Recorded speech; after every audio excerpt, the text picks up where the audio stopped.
Hello student, कैसे हैं आप? आई होप आप सभी अच्छे होंगे। प्यारे बच्चों, आज हम करेंगे कक्षा 6 के एडग्रेड अभ्यास पुस्तक के सामाजिक विज्ञान के अध्याय 1 को। इस अध्याय का नाम है बच्चों प्रारंभिक कथन, क्या, कब, कहाँ और कैसे। इस अध्याय का जो प्रश्न क्रमांक 1 है वो है, भारत में लगभग 8000 वर्ष पूर्व किन फसलों को उपजाना प्रारंभ कर दिया था?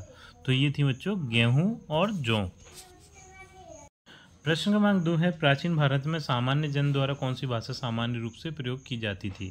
तो ये संस्कृत भाषा थी। प्रश्न क्रमांक 3 है, पांडुलिपियों, अभिलेखों तथा पुरातत्व से प्राप्त जानकारियों के लिए इतिहासकारों द्वारा किस शब्द का उपयोग किया गया जाता है?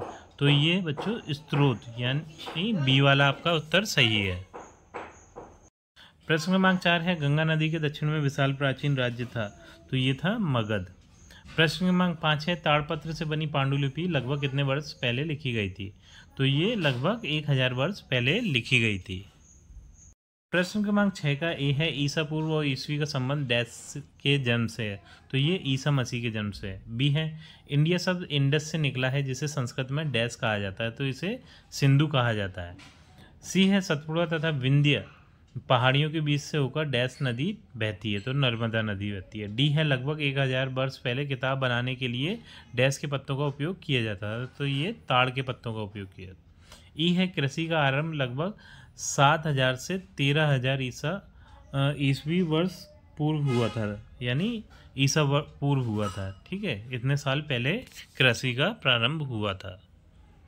प्रश्न नंबर 7 है, अतीत के बारे में हम कैसे जान सकते हैं? तो इसका उत्तर है, हमारे अतीत के बारे में जानने का सबसे विश्वसनीय तरीका ऐतिहासिक अभिलेख हैं, जैसे मिट्टी के बर्तन, औजार, कलाकृतियाँ, लिखित दस्तावेज, पुरातत्व आदि। प्रश्न क्रमांक 8 है, हमें वर्तमान की घटनाओं की जानकारी किन किन साधनों से प्राप्त होती है? तो इसका उत्तर लिखेंगे, हमें वर्तमान की घटनाओं की जानकारी रेडियो, टेलीविज़न, अखबार आदि साधनों के द्वारा प्राप्त होती है। प्रश्न क्रमांक 9 है, पांडुलिपियों से क्या आशय है? तो इसका उत्तर है, अतीत में पुस्तकें हाथ से लिखी जाती थी, इन पुस्तकों को पांडुलिपि कहा जाता है। प्रश्न क्रमांक 10 है, शिलालेख एवं अभिलेख में क्या अंतर है? तो इसका उत्तर है, पत्थर पर उत्कीर्णित किए गए लेख को शिलालेख कहा जाता है, कठोर धातु, पेड़ की छाल आदि में उत्कीर्ण किए गए लेख को अभिलेख कहा जाता है। प्रश्न क्रमांक 11 है, प्राचीन काल में लोग यात्रा किस प्रकार व क्यों करते थे? इसका उत्तर है, प्राचीन काल में लोग पैदल यात्रा करते थे। इसके अलावा प्राकृतिक आपदाओं के कारण तथा नए तथा रोचक स्थानों की खोज करने के लिए वे एक स्थान से दूसरे स्थान जाते थे। इन सभी यात्राओं से लोगों को एक दूसरे के विचारों का जानने का अवसर मिला। प्रश्न क्रमांक 12 है, सहायक नदी किसे कहते हैं? गंगा की सहायक नदियों के नाम लिखिए। तो इसका उत्तर है, सहायक नदियां उन्हें कहते हैं जो एक बड़ी नदी से मिल जाती हैं। गंगा की प्रमुख सहायक नदियां यमुना, सोन, घाघरा, गंडक आदि हैं। प्रश्न क्रमांक 13 है, पुरातत्वविद किसे कहते हैं? वे किन चीज़ों का अध्ययन करते हैं? तो इसका उत्तर है, अतीत में बनी व प्रयोग में लाई गई वस्तुओं का अध्ययन करने वाले व्यक्तियों को पुरातत्वविद कहते हैं। वे पत्थर व ईंट से बनी इमारतों के अवशेषों को, चित्र, मूर्तियों तथा आदि के अध्ययन करते हैं। प्रश्न क्रमांक 14 है, इतिहासकार किसे कहते हैं? वे किन बातों का अध्ययन करते हैं? तो इसका उत्तर है, अतीत का अध्ययन करने वाले व्यक्तियों को इतिहासकार कहते हैं। वे ऐतिहासिक परंपराओं और धरोहरों का अध्ययन करते हैं। प्रश्न क्रमांक 15 है, कॉमन एरा तथा बिफोर एरा से क्या आशय लिखिए। तो इसका उत्तर है, ईसा मसीह के जन्म के बाद के समय को प्रदर्शित करने के लिए कॉमन एरा का प्रयोग किया जाता है।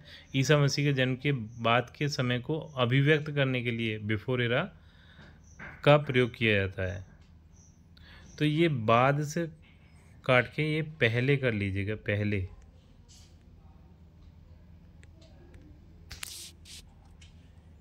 प्रश्न क्रमांक 6 है, दिए गए रेखा मानचित्र में निम्नलिखित को दर्शाइए। तो यहाँ पर बच्चों कुछ नदियाँ और पहाड़ियाँ और मरुस्थल आदि के नाम दिए हैं, तो उन्हें हमें दिए गए मानचित्र में दर्शाना है। तो देख लेते हैं बच्चों इसे। तो इस मानचित्र में मैंने बच्चों सभी जगहों को दर्शा दिया। आप भी यहाँ से देखकर लिख लीजिएगा। तो बच्चों, इसी प्रश्न के उत्तर के साथ हमारी ये वीडियो कंप्लीट होती है। आई थिंक ये वीडियो आपको पसंद आई होगी।